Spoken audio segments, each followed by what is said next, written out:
food. I know food is for the consumption of all of us. And so if these toxic materials find their ways into the food that is produced, we are doing something that is inimical to the health of our population. And so it must be a concern to us. But on assumption of office, we decided to do something about our soils. You know, crop yield or productivity is low in our country. In Ghana, if we want to produce, let's say, maize, 1 hectare is able to produce an average of 1.8 metric tons of maize. But the global average, global productivity average, is estimated at 5.6 metric tons per ton. So whilst in other jurisdictions, they are able to use 1 acre to produce 5.6 metric tons of maize, Ghana is doing just 1.8 metric tons. That is an indication that we have not been able to effectively manage the soils to be able to maximize our output. So on assumption of office, we sat with the technical people to see what we can do to arrest this situation. And I must say that I'm grateful to the Food and Agricultural Organization for supporting Ghana to procure a modern soil testing equipment and also supporting us to rehabilitate the Kumasi Soil Laboratory.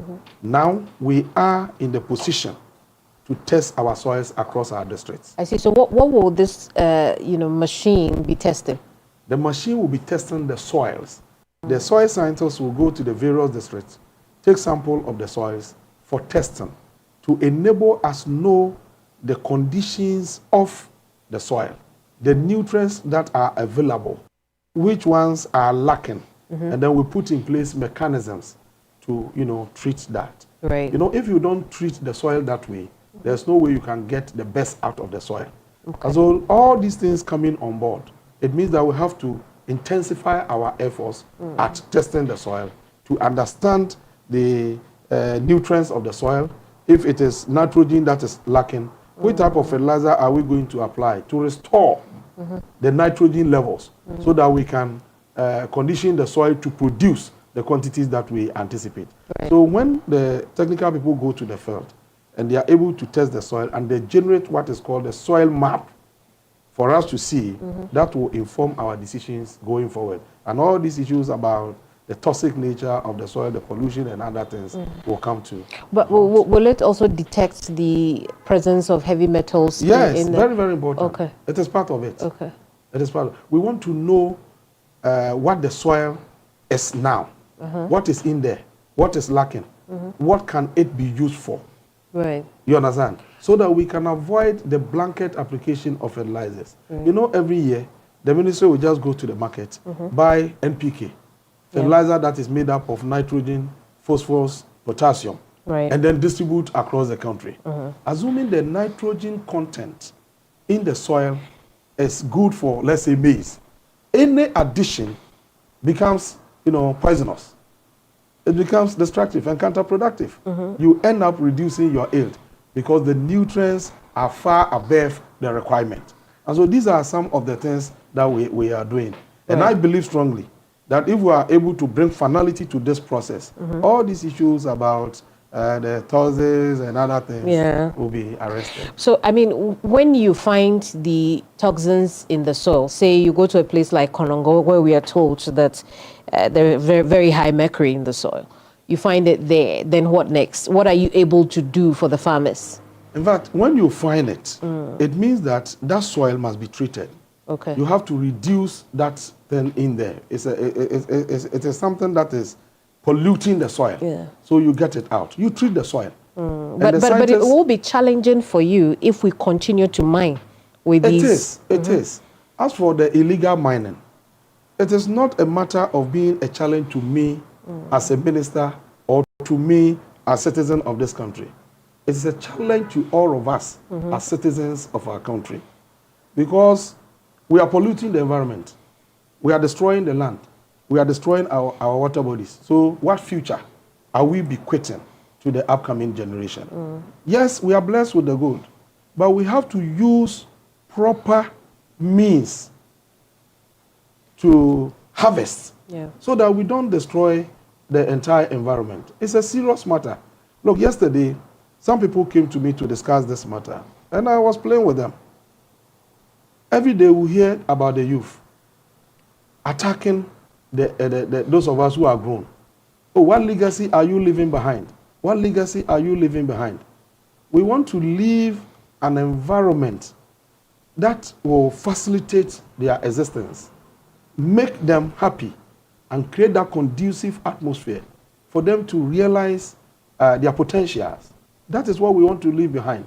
So they shouldn't be used as a conduit to destroy the very environment that we want to protect for them. Now look at those in the rural communities. They drink from the same source. So what is happening? You know, in this country, life expectancy is estimated at 56 years. 56 years. When you go to Europe, some have 82 years, 80 years. Why are we killing ourselves? Just because of the little money that you want to have. You don't care about the consequences of your action on the lives of many others. Honorable, to what extent would you say, I mean, based on your interaction with our farmers, to what extent would you say that illegal mining poses a threat to our ability to put food and healthy food on our tables? But this one, I think you know the answer already. There's a report that indicates that the chemicals they are using are finding their ways into the food that we put on the table. Certainly when you eat it, eventually it is going to affect your health. What are your farmers telling you? No, the farmers, in terms of your interaction with them and the ability to even have the farm space. In fact, the farmers, most of them are worried. Their worry is that they don't even get the space to farm. And it's so serious that they don't even know what to do. So they expect us to come in immediately to push these people off, protect the land for them. And I'm happy the Ministry of Lands and Natural Resources is putting in place mechanisms to address this. We have decided from the Ministry of Food and Agriculture to join that particular, crusade. We are joining because it is also affecting food production. And then we are joining because we have a responsibility to make food available for every Ghanaian, including you. So if we are unable to fight that battle, it means we have disappointed the people of Ghana. But I am looking at it from a different perspective. Right. It is not a war that must be waged by government alone. It must be a collective effort. How can that be? We have to work on the mindset of our people. Because some of our people back there are conniving with these illegal miners. They are facilitating the process for them because it appears they don't have a better appreciation of the consequences of the illegal thing that they are doing. So we have to work on the mindset of the people. If you drink from a source and the source is being polluted with chemicals, you should know that you are killing yourself. Why are you aiding the very person who is killing you? So you know we have a responsibility just to get our populace educated, get them to understand some of these things so that all of them will be on board in the fight. I've always argued that even though government is put in place, the government is for the people. And government is put in place to set the agenda, to mobilize people behind the agenda, and to make it happen at all costs. So it doesn't mean that once you have a government in place, you are not part of it. You are still an important part of the process. And you must be willing to play your role to ensure that the government becomes a success. I mean, if it is as dire as we have just, enumerated, is that not the reason, why your government should immediately declare a state of emergency in these areas, these hotspots? In fact, personally speaking, from my personal point of view, when you declare a state of emergency, you announce that I have declared a state of emergency. What next? Will that solve the problem immediately? What do you think? That is just a statement.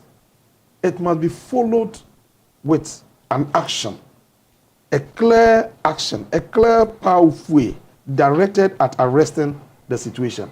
And that is what we are doing. So the last time the president engaged the media, he was very articulate, very frank on this matter, that efforts are underway. We have not exhausted our efforts, our opportunities to deal with the challenge. So let's confront the challenge, hold on, deal with the challenge. And then when at some stage we realize that we have done our best, but we are unable to contain it, then we go to that extent. But for now, I think that government is winning the fight, except that we need everybody to be on board. Now, when I say people must be on board, you also have a shared responsibility as our brothers and sisters in the media space, because you have a voice. And when you speak, people listen to you. Can we all join in education, in getting the populace to understand that these things they are doing, even though it is in search for money, the consequences are dire, and therefore people should not support this cause? I think it will work. Well, I think that the media is also doing its part. And so we've been telling the stories. If the media is working with us, then it means that we are not winning together. It is not us. I mean those in government. It is a collective responsibility.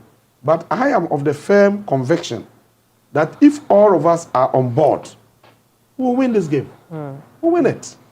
I see.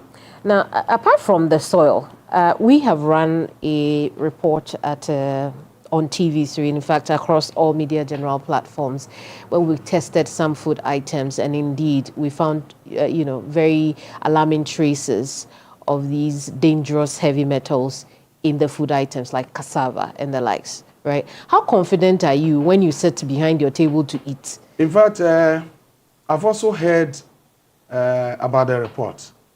And the last time I told my technical people that we need to be part of the process in testing of some of these things to ascertain whether what we are hearing is exactly the case. Because if it happens that the report is accurate, then we have a lot to do relating to the areas that they have spoken about. Because it is not a report that said that all the cassava produced in Ghana has that kind of, That's correct. pollution or toxic, these materials in there. It was specific about some areas. So our concentration should be on that area. I've directed the technical people to go to the field. The ministry itself should go and then take some samples for testing. Then we can officially speak to that. On a scale of 1 to 10, how confident are you when you get your food and you are eating, whether or not you are downing down some arsenic or this is clear food? How do you feel about the food you eat? Actually, it's a very difficult question to answer. Answer because I do not believe that what I'm hearing is the case. And even if it is the case, it is limited to a specific area. It is not found anywhere in the country or all over the country. And so I would say that let's wait. The ministry is taking some actions. We'll go to the field, we'll take samples, we'll do the tests, ascertain the situation for ourselves, and then we can come out with a report as to how it should be handled. But the immediate measures we are putting in place is to ward off the illegal miners. Create space and then prevent this. If we are able to do that, then we can deal with what is already in the system. Assuming I rephrased that question and asked about water. Okay. As for water, it's a whole network. Yes. Right? But water is treated. It is, but these heavy metals always find their way. I'm told that the cost of treatment is now, increased because of the presence of these materials in the water. So when taking water, you don't have any problem because the water is treated. Well, the assumption is that our politicians import water to drink. Oh, no. That is why they do not care about what is going on. Why do you say politicians import water? Politicians, rich people. Those of you who are in the media and elsewhere, you are sisters, our brothers. We live together with you in our homes, everywhere. Do you see us drinking different water from what you drink? We come to your studios and everywhere. It is the same water that we drink. So this discrimination shouldn't happen at all. We are not into that. In fact, So we are all in this together. Let me make this clear. The only time the politician will be so much excited is when he's able to deliver to the admiration of the people. So as a politician, my focus is on how I can deliver on the mandate bestowed on me. I'm always thinking about what legacy I can leave behind. I'm occupying a position which has been occupied by several people before. And no matter what happens, I cannot be here forever. I started as a young boy. I'm now aging. Until the last campaign, I thought I was still part of the youth. But the campaigners started, we want youth. You ask, hey, what is happening? Am I not part of it? So we are aging. And very soon, some of us will leave. So what legacies are we leaving behind? These are some of the things that we are thinking about. But sometimes people create the erroneous impression that politicians are there serving their own interests. No, no, no, no, no. We are in here to make an impact, to serve the interests of our people, to leave a legacy that can linger even after our expiration. Honorable, why is food so expensive in Ghana? Now food is not expensive. It used to be. It's not expensive anymore? No, it's not expensive now. It used to be expensive. Because I remember somewhere in January 2023, food inflation skyrocketed to 61%. 61%. Now, when food prices are going up, it means that the number of people in the poverty zone is increasing, because there is a positive relationship between food prices and then the number of people in poverty. I hope you understand it. Now, assuming at the end of the month, you are paid your salary, the first thing you have to do is how to feed yourself and your family. So when food prices are going up, it can take the whole of your salary to feed your family. Right. So after feeding, you don't have anything. So you have joined the poor people. Now, when we assumed office in January 2025, food inflation had declined to, I think, 23.8%. And now it is less than... It's about 14, 15%. 14.8%, the last report from the Statistical Service. Correct. We think that even the 14.8% is still higher. We want to bring it down. It's still high, we want to bring it down. Because in July 2014, Ghana recorded the lowest food inflation of 5%. So we are targeting that 5%. Now, how do you do it? First, Ghana is unable to produce enough food to feed our people. So we have been importing a lot of food to supplement local production. You know, we import a lot of tomatoes from Burkina Faso. Right. We also import onion from Niger. And even pepper from India and elsewhere. We have the land. We are blessed with arable land that is estimated around 13.6 million. So what's the missing link? If we have the land... 13.6 million hectares. We have the land. As we speak, only 7 million hectares are under cultivation. 6.6 million have not been cultivated yet. We have youthful population. When it comes to market, after it's located here, and when you look at the African population of around 1.5 billion, it's a huge market. And so we cannot understand why Ghana shouldn't be able to produce enough food to feed our people. That is why His Excellency President Mahama tasked us to put in place mechanisms to drive Ghana towards food sufficiency. And I can tell you that where we are now, we are heading towards the goal. Within the past months, we have implemented a lot of policies. Now you hear in the news that our farmers are crying.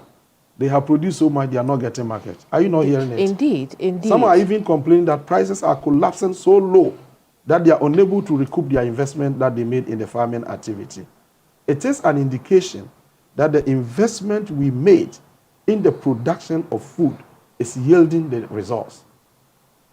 I'm surprised that you are still talking about the old situation. So let me put it into context, because when you look at the inflation figures, the food group still constitutes a very large, because the national average is about 11, but food inflation alone is 14 to 15%, right? So we are looking at a multi-sectorial approach to dealing with the food inflation situation.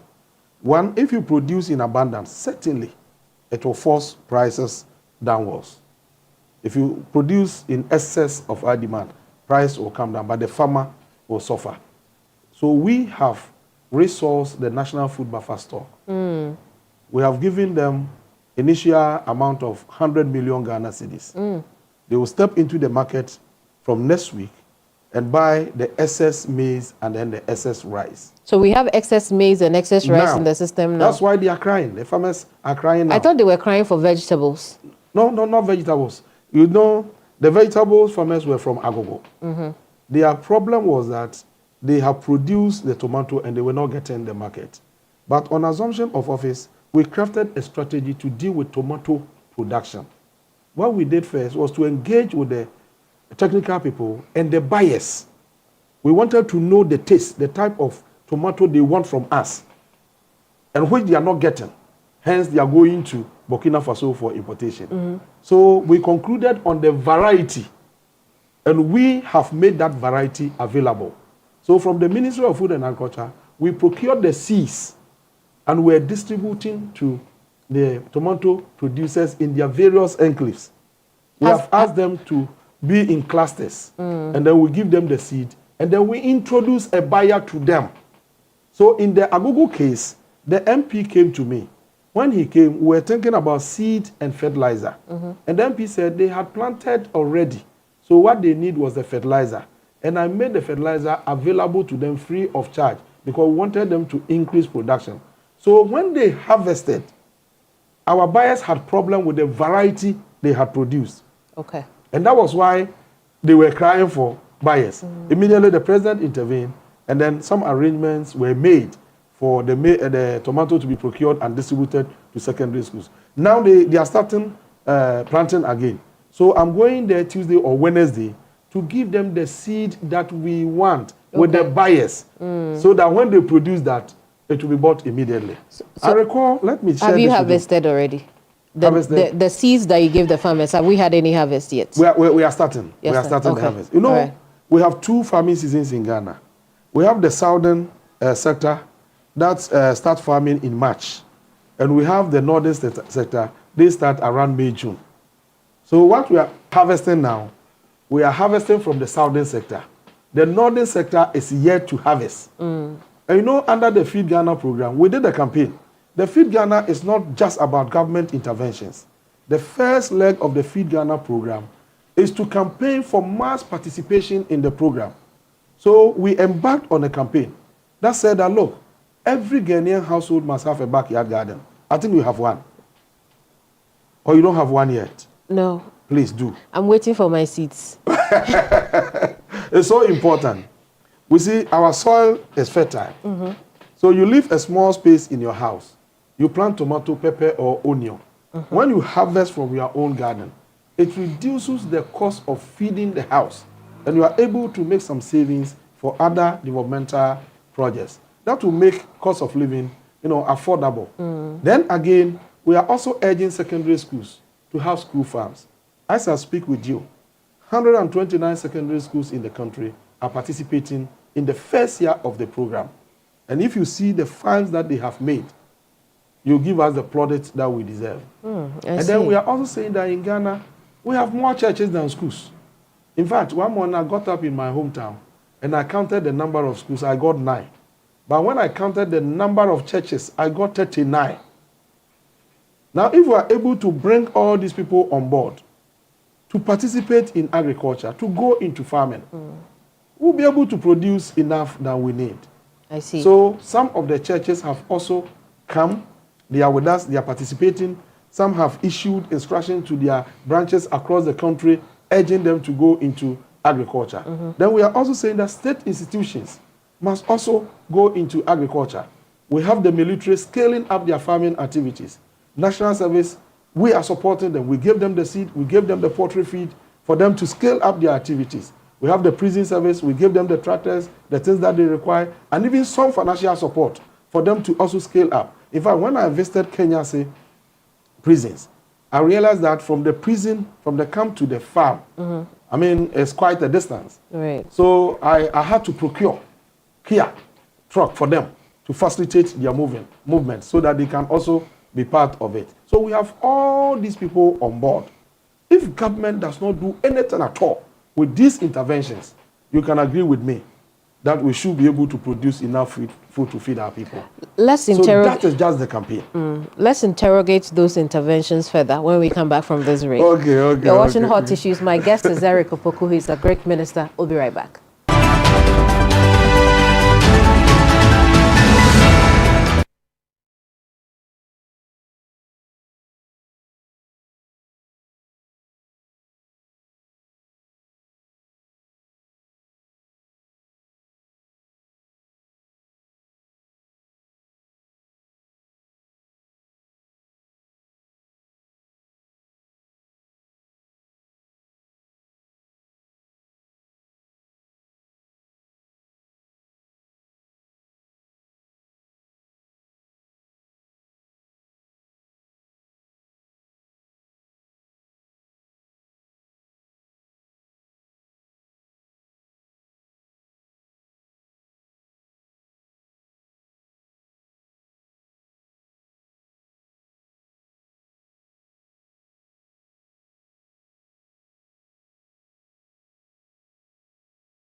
I said, Honorable Minister, I have produced tomatoes.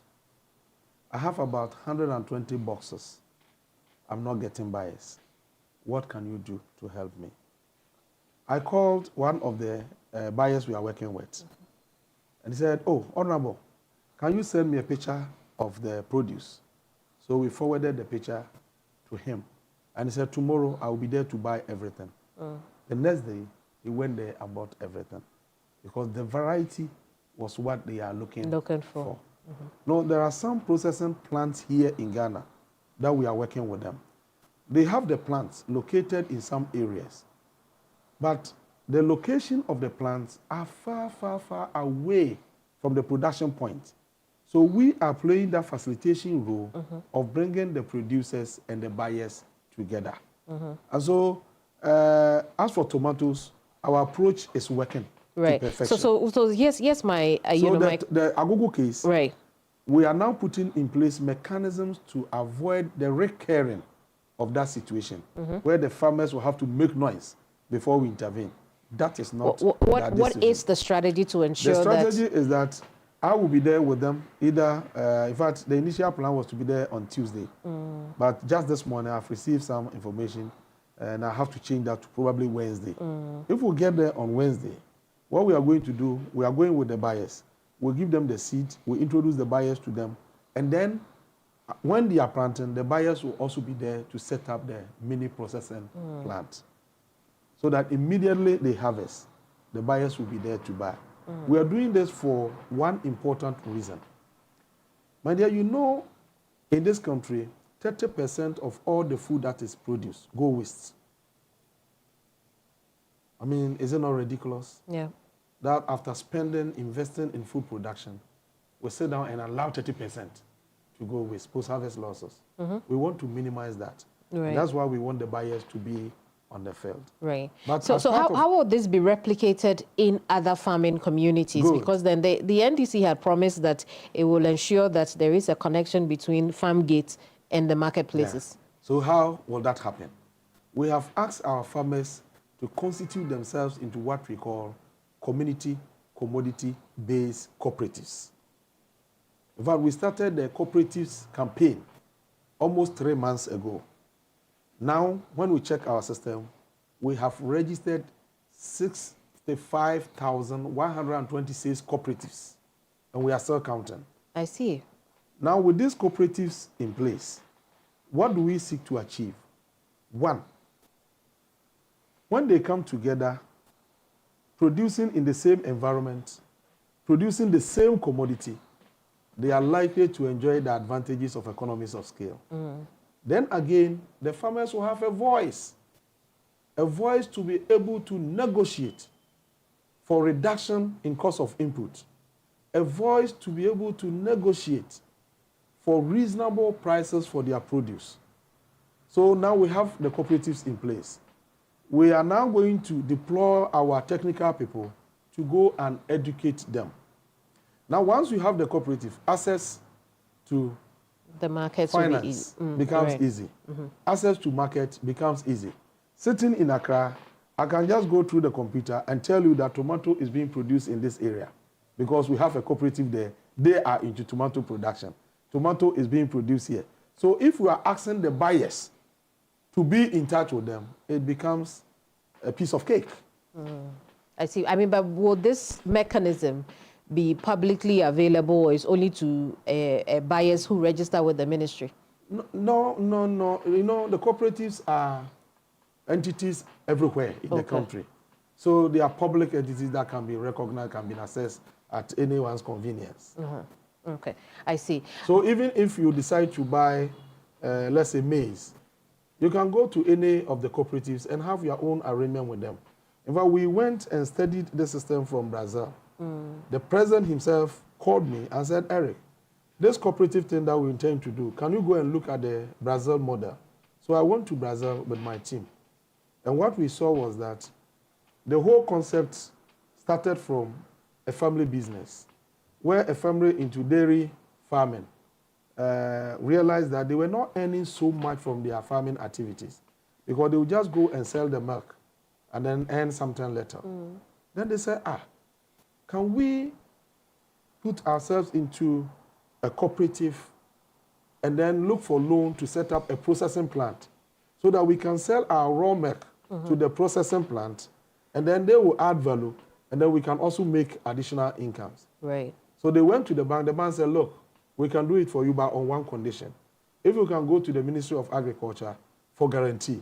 They went to the minister. The minister said, yes, I will guarantee, but on one condition, that the money should not be given to you, but it should be used to set up the processing plant for you. And it was agreed. Now they set the processing plant, they establish it for them, they produce the milk, they sell to the plant. The plant is able to use the milk to produce 14, products. Cheese, different butter, products. a whole lot of them, and export. At some point, they decided that, look, let's check whether we have made some profit. You know how much they check? They got, every member of the cooperative got $120,000 to expand their farms. I see. So on the subject of vegetables then, can we then say, or do you even know whether or not it is having an impact on our imports from places like Burkina Faso? Yes, it will have, because now Burkina Faso is putting in place mechanisms to stop exportation of tomato to Ghana, because they are also thinking about value addition. Right. So they are setting up processing plant to process their own tomato.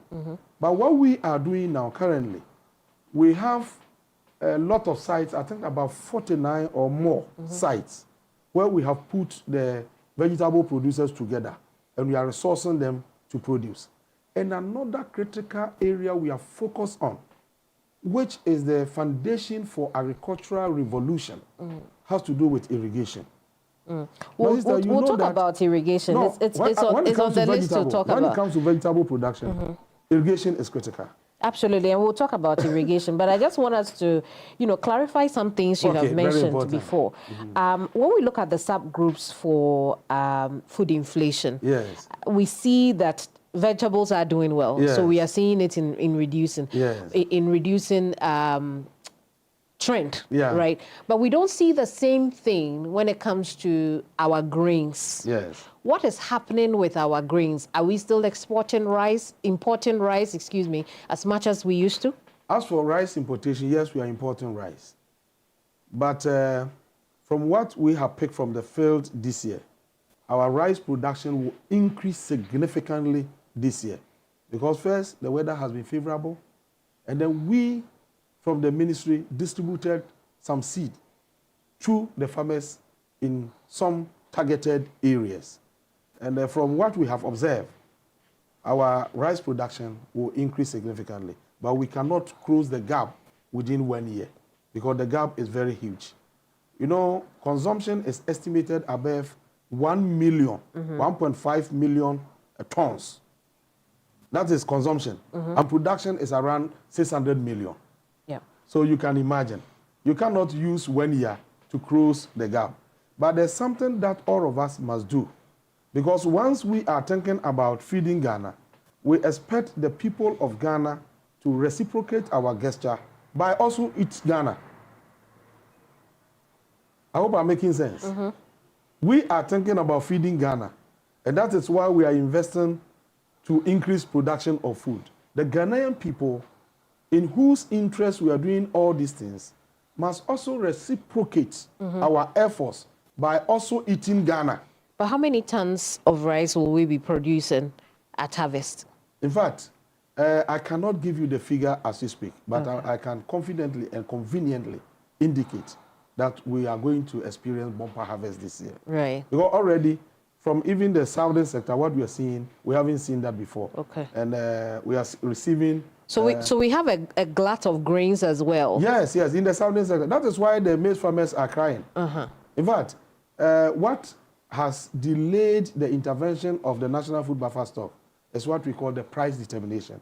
Okay. We want to go to the market with a fixed price because the farmers are complaining to us that they have harvested the maize and the price has fallen so low that they cannot even recoup the investment they made in it because of the abundance. And this is the harvest season. So we want buffer stock to go into the market, mop up the excess now, and then store them. Then during the lean season, we will then release to also moderate prices in favor of the consumers. But you only give them 100 million cedis. They say they want 700. The president has given us the assurance that we should start with this. He will make available resources to enable them procure all the excess produce. I see. But you must understand that this is the first time government of Ghana is committing resources into the operations of buffer stock. Is that the case? Yes. You know, it was set up somewhere in 2010, 2011. And apart from the initial capital that was given to them, that was around 12 million, they've never benefited from this. So it must tell you the seriousness of this government, our commitment and desire to change the status quo. In order to have balanced diet, you have to pay a lot for, protein as well. Yes. Because when you look at the sub categories of our food inflation, live animals, meat, and other parts of slaughtered land animals, it's up about 22.1%. Yeah. Which means that, what does this tell you? I should ask you first. Yes. What does this tell you? Yes, we are not only concerned about food in abundance, we are also concerned about nutrition because we want to prevent stunted growth. They say that because we don't eat balanced diet, we don't get the food in the required nutritional value. It's partly the reason why some people do not grow to the height that they should be. And in other jurisdictions where people have access to balanced diet, the height is a bit different compared to those of us from these areas. So we are also concerned about nutrition. I think you know of the Nkukon Ketenkete. Yes, which is where we should head now because there was some distribution done. How many of the chicks have you distributed? We haven't launched the program yet. Oh, I see. We just piloted. All right. So the program, even though the program hasn't launched, I thought the pilot was the launch. Yes. Okay. No, that was a small pilot in the northern region that I did. I see. The president will launch the program in October. Right. But we are looking at the poultry sector. We are looking at 3 specific interventions. Is it just because people like the Nkukon Ketenkete thing that it has become the most talked about? The cynosure, what everybody is talking about. But how is that going, the pilot? Yeah, the pilot is doing very well.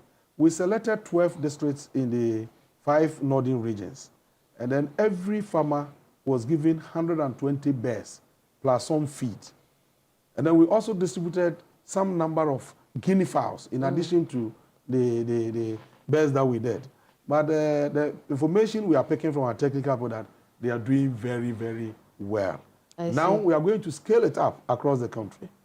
What we are going to do is that we are procuring 3 million bears. Each constituency will be given 10,000 bears.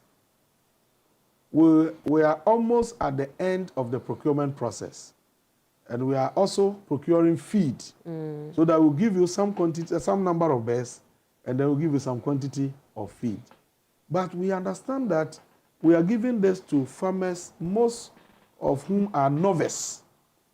They are not used to the poultry business. So if you give them the day old, the mortality rate will be high. We want to reduce that. So we want the suppliers to do the brooding. I mean, keep them for some time, 1 week or even up to 2 weeks. Take them through some kind of vaccinations, and then before we do the distribution. If we are able to do that, we can reduce the mortality rate. Now, this is just 3 million birds, 10,000 each. If you do the 10,000, we have 276, constituencies. We have some small buffer that will look at how we can handle. Then this is just the Nkokon Kitchen. We have also identified 50 existing commercial poultry farmers in Ghana. They have the capacity, they have the facilities and everything. The experience is there. But we want them to scale up their activity. So we are giving them 80,000 birds each. They are serving as anchor farmers. Beneath them, they have the small, poultry farmers who also benefit from their service. Now that alone, we are providing 4 million birds. Then we have the medium scale producers. They are doing from 1,000 birds to 5,000 birds. In fact, having mentioned 1,000, let me share this story with you. I have a video, I will make it available, you can even show it. I was in the office here when a gentleman walked in and said, "Honorable, I've completed nursing training school, but I've not been employed yet. Having heard about this in Nkokon Kitchen, I want to be part of it. Is there anything you can do to help me?" In fact, I was touched by the story. And I said, yes, we haven't started rolling it up. But personally, I'll organize some 1,000 birds and some feed for you. I gave him the 1,000 birds and the feed. And this guy, as we speak, he's calling me that the birds are ready. He wants people to come and buy. So yesterday, I spoke to some buyers to see if they can move in immediately. So the medium scale people, we are going to give them 1,000 to 3,000 birds each. And our team inspected their facilities and saw that some of the facilities require some kind of maintenance. So we have also decided to give them 50,000 each. I see. Yes, to fix. And all of these birds for free? No, as for the commercial ones, they will pay back. They'll pay back. Okay. The medium scale, they will pay back. It is the backyard, the household one, the one that you are using to stimulate interest of all Ghanaians. That one will go for free. The one that will distribute to the constituencies. I see. That one will be for free. But we are also deploying the veterinary officers to the various districts so that they will be with the people to assist them in the poultry business. So if you hear about Nkokon Kitchen, this is what we want to put as much as 10,000 birds in the market. Right. If we are able to do that, we'll close the gap immediately. You think so? Because as of now, we are told that 80% of our poultry needs in fact, it come from the U.S. It will even be more than 80%. Okay. Not the U.S. alone. Right. In 2022, our total poultry consumption was estimated at 324,000 tons. Out of this, only 15,000 was produced in Ghana. Even as we speak, our consumption is estimated around 400,000 tons. Our production is around 57,000. So if we are able to put into the market 10,000 birds, it will make a difference. I see. So how much will this cost us in total to set it up? The investment is huge in this. But because the commercial farmers will pay back and the medium producers will also pay back, when you look at those we are giving for free, it will not cost Ghana beyond 200 million. The feed and everything. How are we going to monitor this so that we ensure that there really is the benefits that we desire? It is a government project, and we have our decentralized institutions in all the districts. Right. Again, we are also recruiting the Feed Ghana coordinators to be on the field, to monitor and report to us. Our district directors are there. We are organizing some resources to them to make them more mobile to the field so that we can do the monitoring. But you see, one thing we must understand as citizens is that Ghana belongs to all of us. Any intervention from government with the good intention of, transforming our society and turbocharging our food systems is the best that we must protect. So it is a responsibility on all of us, you and I, to make sure that we protect some of these things. It shouldn't be a responsibility on us alone. Now, we are looking at the livestock sector in its entirety, because apart from the poultry, even the poultry, the reason why we are worried is that, Ghana consumes poultry more than Nigeria. Is that the case? Yes, because Nigeria, they consume beef, a lot of beef, and then they add some chicken. So when you look at the per capita consumption of poultry, Nigeria is doing just 3 kilograms. It means that every person in Nigeria, on average, consumes 3 kilograms of poultry every year. But when it comes to Ghana, we consume 14 kilograms. I see. 14 kg per person. I see. So the consumption is very, very high because we don't consume a lot of beef and other things. Funeral, birthday, or wedding, It's chicken. all chicken. So that is why we are talking about increasing. But there is one aspect that I will expect you in the media to help us to work on. We have to educate our people to understand that if you buy from local sources, you are creating employment opportunities for your people. Apart from the fact that you are getting the thing that you paid for, beyond the purchase, the producer will have money because there's demand, expand production, employ people, including your own children and grandchildren. So if you go to the market and you see imported chicken, and you think that it is cheaper, so you buy from that source, that expenditure will go to create jobs in that country at the peril of your own children. This is the mindset that our people must have. Indeed. And it is our collective responsibility to educate the good people of Ghana to do that. But since you brought in the subject of livestock, when are we going to stop or maybe even reduce the importation of yamade? Of meat and then those kind of things, yes. Offals and all that.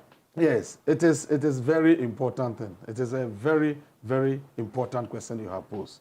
In fact, we can stop when we are able to increase production and also educate our people to understand that when you buy from local sources, you are contributing to job creation and then economic growth. But I mean, if there is production, yes, to meet the demand, then we will be able to stop and consume what is over here. This is what we are doing. We are restocking the breeding centers. As part of the budget for this year, we made available some resources to restock the breeding centers from where we can supply to the farmers the kind of animals that we need to rear in our country. Then apart from that, we are also conducting animal census. We want to have data on all the animals that we have in our country. Know their locations, the owners and everything. And based on that, we can then determine what kind of resources we can make available to them. Then we are putting in place mechanisms to prevent the recurring of an experience, an unfortunate experience that we had as a nation, when there was the outbreak of the bird flu that devastated poultry farms, destroyed investments, and rendered our farmers hopeless. I mean, it plunged them into penury. They lost every investment, and they had to mount pressure on government for compensation. Yesterday, we launched what we call Event Mobile Application Plus. It is a system that we are using on our farms to detect diseases at the early stages. And as soon as it is detected through the system, you can send it to our laboratories. Through the Food and Agricultural Organization, we have rehabilitated and equipped our laboratories. In fact, they supported this whole idea. So we launched it yesterday. We will give the mobile apps to the mobile facilities to the farmers in their various farms. As soon as they see the disease, they capture everything and then they will send it to the center.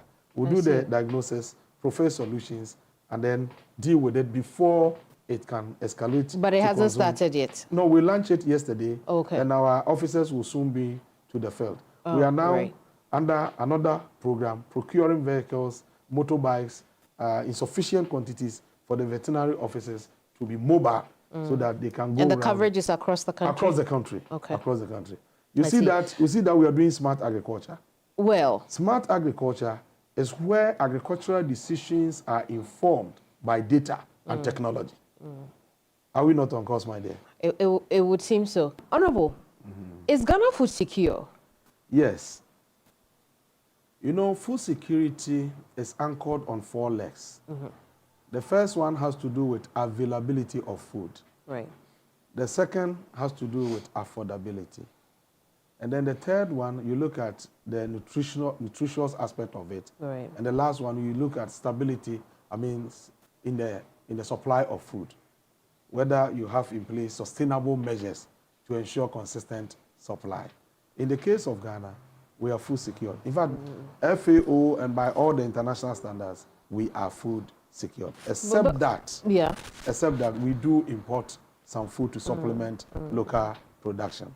But I've also read, and that's why I didn't contest you when you said yes. There are some studies that have said it's a maybe for Ghana, that Ghana is in between. So to a certain extent it's a yes, but to another extent it's a no. Because they say about 2.6 million people as of July were food insecure. They have seen that number reduced to 2 million. In fact, that report, the initial report was that they were vulnerable to food insecurity. They were vulnerable to food insecurity. And you know, that happened because of the last year's experience. The drought, you mean? The drought. Okay. The dry spell affected the production of cereals, especially in the northern enclave. Certainly, under such situations, your food security system or position will be affected. But looking at what we have put in place and the favorable environment that we have had this year, we can confidently say that Ghana is food secure. And so that 2 million number will no longer be at risk of... They will not be at risk. Okay. Because that's why buffer stock is procuring now. When our attention is drawn to the fact that some people in Ghana are at risk, we'll make food available to them. I see. We'll make it available. Really? Yes. Very well. But now I don't think that Ghanaians, everybody is participating.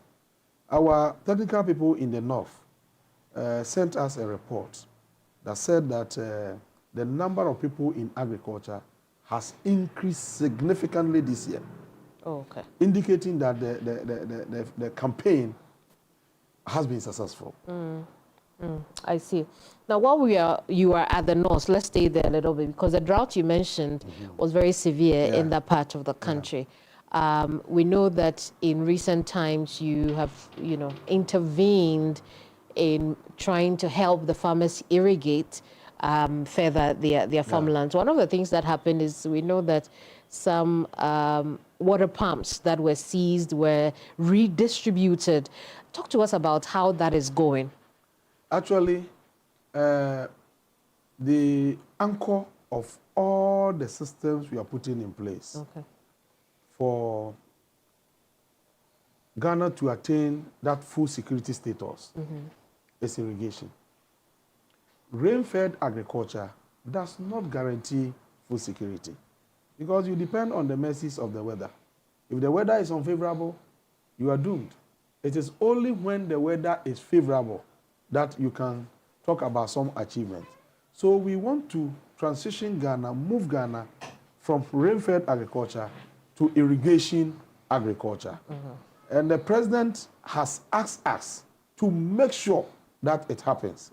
So the first thing we did was to take inventory of all the existing irrigation infrastructure.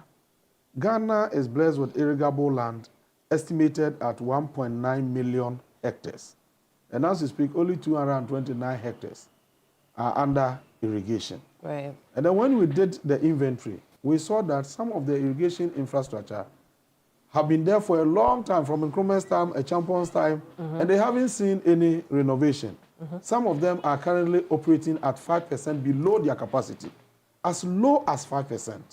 So we want to rehabilitate the existing ones and then also add new ones so that our farmers can be in production all year round. We went to Ashamai. We have given the Ashamai irrigation facility on contract.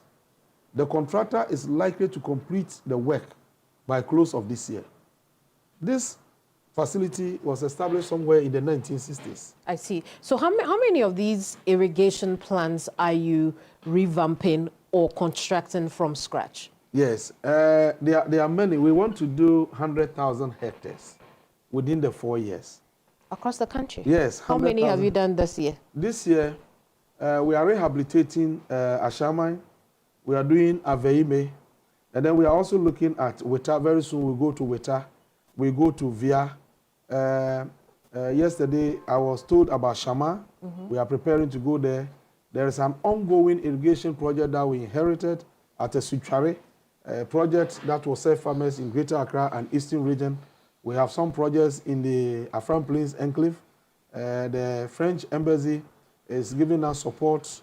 French and the AFD, they are giving us support to I think it's about 47 million euros. And we are sending the entire amount to the Northern Enclave for irrigation because they don't have enough rainfall when it comes to agriculture. Let's wind down with politics. Yeah. The vineyard is speaking, and the grapevine has whispered that in the future presidential primary of the NDC, we will find Eric Opoku in it.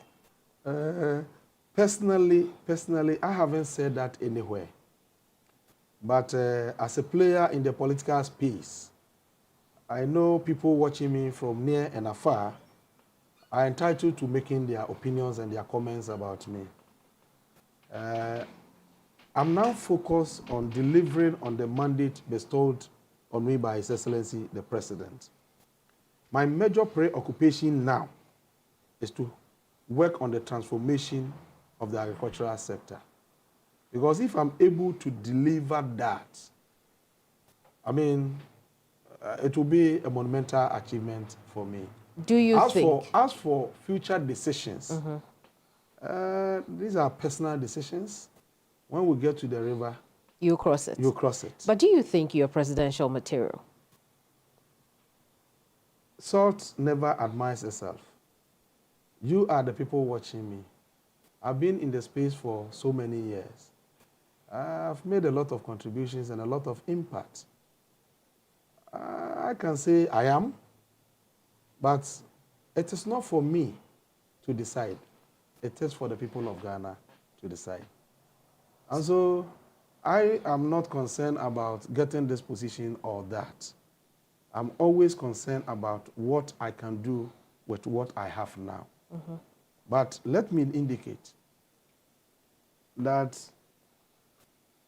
living without ambition is like you're dead. I hope you agree with me. Assuming one day you are made the manager of TV3, would you say you don't like it? Especially with the zeal, the vim and vigor showing on your face to significantly change things and then make an impact there. Would you say no? You cannot say that. Right. And that's why I'm saying that for now, my concentration, my focus, everything I do is about how to make a significant impact, leave indelible footprints, so that even if I'm expired, society can have something to remember Eric Opoku of. Honorable, thank you so much for sitting with us. It's a pleasure speaking to you. It's a pleasure. Likewise. My guest in this edition of Hot Issues is Eric Opoku. He's the Member of Parliament for Esunafo South. He's also the Agric Minister of this country. We've been talking about all things agric, your food safety and security as well. If you missed this episode, there's a playback on YouTube and all our social media handles, including aspects of it that you didn't see in this live telecast of the program. I'm Kemini Amanor. I'll see you same time next week. Bye-bye.